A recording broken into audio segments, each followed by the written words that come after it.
Hello बच्चों, स्वागत है आपका हैप्टिक स्टडी चैनल पर।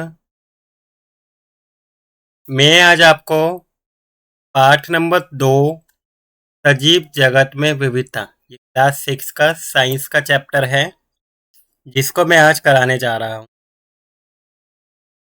तो आइए हम इस चैप्टर को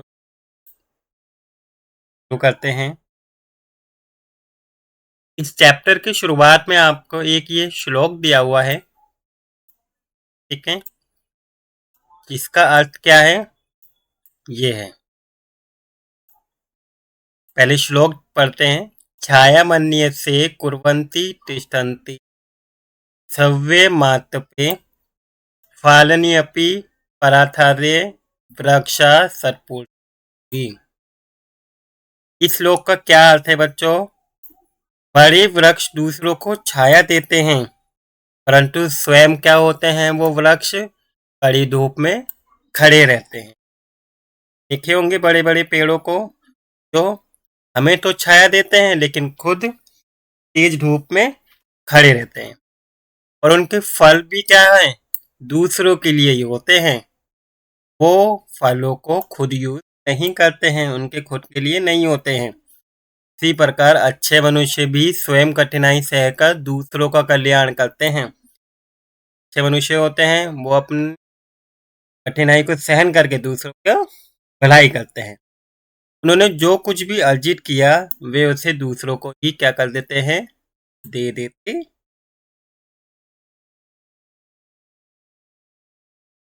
कला की सुखद वर्षा के पश्चात आज ये सुहावनी सुबह आई है।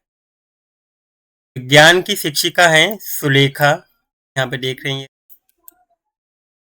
ने विद्यालय में प्रकृति की सैर को सुगम बनाने के लिए डॉक्टर रदू और मनीराम चाचा को भी बुलाया है। और डॉक्टर रदू पास की अनुसंधान प्रयोगशाला में एक वैज्ञानिक भी हैं। और मनीराम चाचा विद्यालय के पास में रहने वाले एक कौन है? वरिष्ठ नागरिक हैं।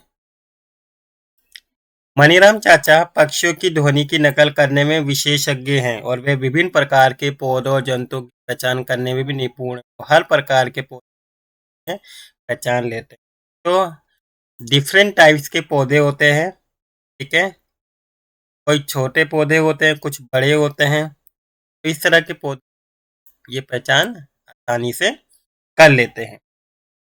विद्यार्थियों को प्रकृति की सैर पर ले जाने से पहले डॉक्टर रदू ने उनको बताया था कि इस सैर का उद्देश्य प्रकृति में पौधों जंतुओं की विरलता और विविधता का अनुभव करना है, कि अलग अलग प्रकार के जो पौधे होते हैं, जंतु होते हैं, में क्या डिफरेंस है, उनकी विविधता के बारे में जानकारी देने के लिए क्या की गई है? सैर की प्लानिंग की गई।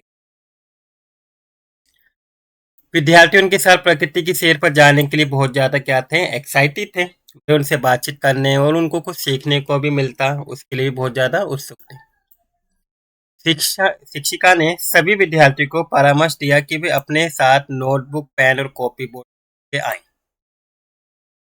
ताकि वो वहां पे जो सीखे उनको अपने साथ एक नोटबुक में लिख के। जैसे जैसे वो आगे चलते गए वे अपने आसपास के पौधों और जंतु खोजबीन करना शुरू कर देते। डॉक्टर रदू विद्यार्थियों को उद्यान पार्क में गंध की विविधता को महसूस करने के लिए कहते हैं, और वे इस बात पर भी बल देते हैं कि हम सभी जीवित प्राणियों का सम्मान करें, जितने प्राणी हैं उनके रिस्पेक्ट करें, उनसे छेड़छाड़ न करें, बल्कि उनको ध्यान से देखें। मणिराम चाचा विद्यार्थी से कहते हैं कि वे न केवल विभिन्न पौधों जंतुओं को देखें, बल्कि ध्यान से विभिन्न ध्वनि को भी, अलग अलग प्रकार की जो आवाजें आ रही है उनको भी बिल्कुल ध्यान से सुने। और विद्यार्थी विभिन्न प्रकार के पौधे देखते हैं जिनमें घास होती हैं, झाड़ियां होती हैं और वृक्ष होते हैं। तो पौधों के प्रकार हैं, ठीक है, घास, झाड़ी और वृक्ष, इसके बारे में आगे और डिटेल से अच्छे से पढ़ेंगे। वे वृक्षों की शाखाओं पर बैठे विभिन्न प्रकार के पक्षी, एक फूल से दूसरे फूल पर मंडराती तितलियां और एक वृक्ष से दूसरे वृक्ष पर कूदते बंदरों का अवलोकन करते। वे अपने अवलोकन को अपनी नोटबुक में लिखते हैं और डॉक्टर रदू और मनीराम चाचा से उनके बारे में बात भी करते हैं, जो भी चीज को नोट करके लिखते हैं।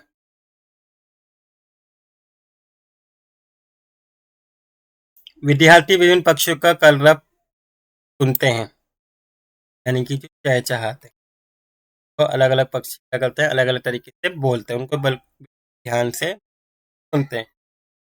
डॉक्टर रदू उनको बताते हैं कि प्रत्येक पक्षी की अपनी एक अलग आवाज चहचहाट होती है, सभी चहचहाट सेम नहीं होती है, और ये प्रकृति में विविधता का ही एक उदाहरण है। यही है उदाहरण प्रकृति में, हर व्यक्ति, हर जानवर, हर पक्षी के हर पेड़ पौधे एक दूसरे से क्या है, अलग है। इसी को हम जैव विविधता कहते हैं।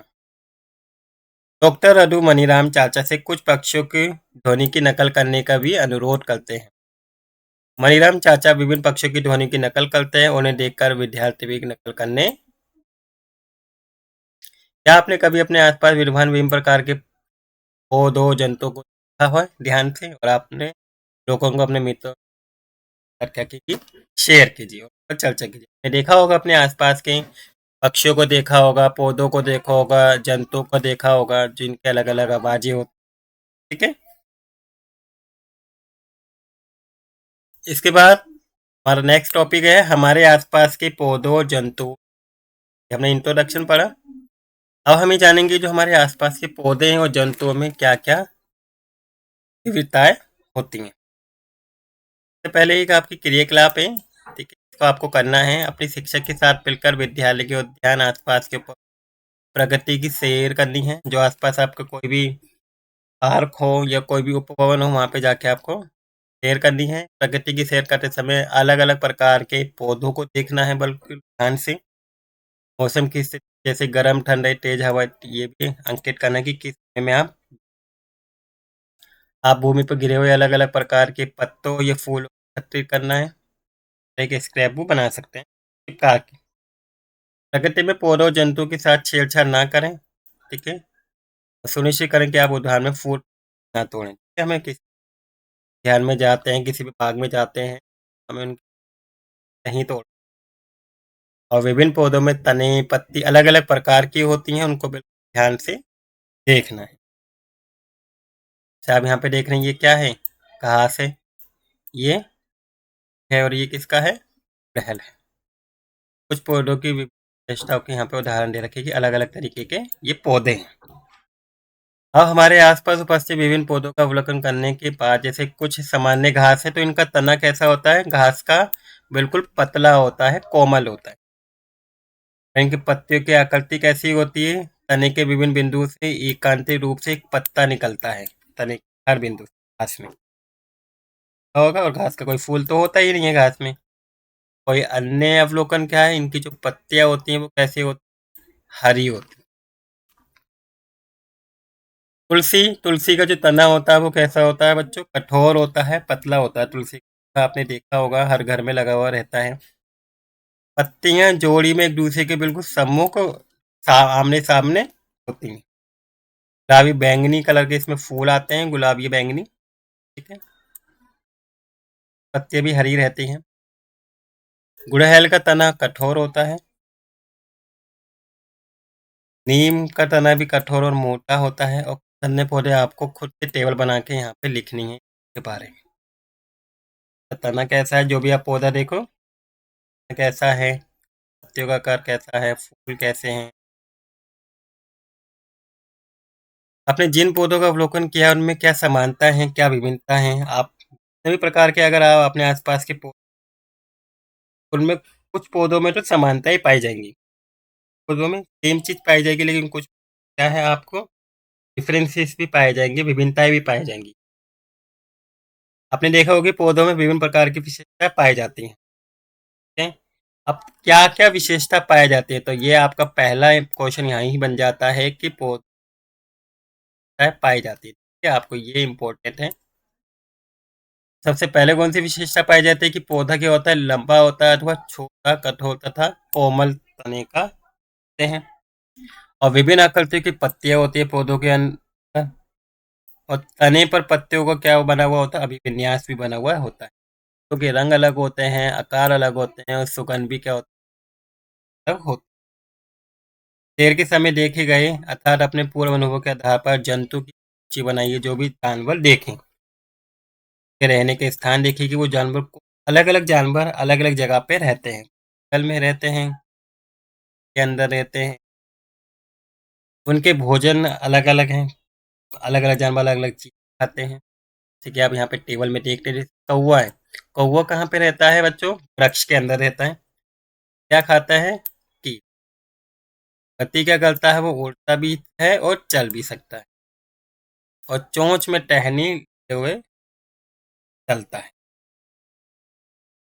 चींटी मिट्टी या बिल में रहती है, पत्तियां और बीज और कीट खाते हैं। ये भी क्या है? ये चलते हैं और इनके 6 पैर होते हैं। गाय के ये तबेले बोल सकते, वहां पे रहते हैं, घास और पत्ती खाते हैं, ये भी चलती है। ठीक है, तो ये आपको यहाँ पे फिल करना है। ठीक है, अलग अलग जानवर के हम यहाँ पे लिख सकते हैं। अलग अलग जानवर क्या है? अलग अलग चीजें खाते हैं और अलग अलग जगहों पे रहते हैं। तालिका 2 में हमने जिन जानवरों का अवलोकन करा अंकित किया है उनमें क्या समानता क्या विभिन्नता, इन जानवरों में भी क्या है? जानवरों में भी समानता और विभिन्नताएं पाई जाती हैं, पेड़ पौधों में पाई जाती है। कुछ जीव जंतु क्या है? जमीन पर रहते हैं, जबकि कुछ क्या है? पेड़ों पर रहते हैं। पक्षी वृक्षों पर रहते हैं, मछलियां जल में रहती हैं, और मेंढक जैसे कुछ जंतु भूमि के साथ साथ पानी के अंदर रहते हैं। मेंढक एक ऐसा जानवर है जो जमीन के साथ साथ पानी के अंदर भी रहता है। जंतुओं द्वारा खाए जाने वाले भोजन और उनकी गति के प्रकार में भी विविधता पाई जाती है कि अलग अलग प्रकार के वो भोजन खाते हैं, अलग अलग तरीके से वो गति करते हैं। आपने जिन पौधों तथा जंतुओं को देखा है उनके चित्र अपनी नोटबुक बनाएं और साथ इकट्ठे करें। पौधों के पत्तों के साथ एक स्क्रैप बुक में इसको करना है। विद्यालय में आते जाते समय अपने आसपास के वातावरण का अवलोकन करना, जो भी आपका आसपास जो भी जानवर दिखाई दे उनको ध्यानपूर्वक आपको देखना है कि वो हाल से भिन्न है। अगर आपकी तीसरी क्रियाकलाप आती है कि 30 सेकंड के अंदर अपनी आंखें बंद करके एक पौधे एक जंतु के विषय में सोचें। इसका आपने ध्यानपूर्वक अवलोकन किया जो आपको सबसे ज्यादा अच्छा लगा। अब विद्यार्थी अपने सोचे गए पौधे जंतु का चित्र क्या है ब्लैक बोर्ड पर बना सकते हैं। में बनाए गए विभिन्न पौधे जंतु के बारे में चित्र बना रखे, देखिए ये क्रियाकलाप यहाँ पे कराई गई। कक्षा में सभी विद्यार्थियों के द्वारा श्याम पथ पर विभिन्न प्रकार के पौधों और जंतुओं के चित्र बनाए गए थे। कितने चित्र बनाए गए थे? ठीक है, ये रखें।